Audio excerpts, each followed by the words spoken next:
are Barry and Michelle Herring, and we are from St. Charles, Missouri, which is just outside of St. Louis.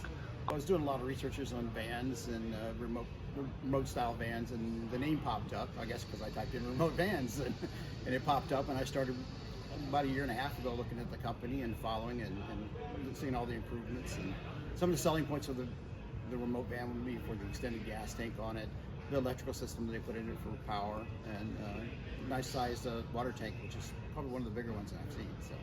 Well, the Aegis had all the features that we would really want for working remotely, which is one of the big reasons that we're really interested in the van, is being able to work remotely, because we are both in the tech field.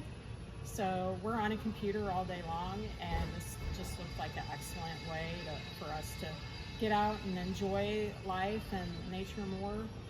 And I don't know what else. I mean, there's so much to say. Yeah. So on the color choice, we did the walkthrough of your facilities here about a month ago, and we were looking, and we saw a couple of the other colors, but this one we didn't see. We saw the picture of it. We liked it. It's a little bit less. We want something that was subtle. Subtle. We want, the branding's nice, but we wanted something that was just a little bit subtle.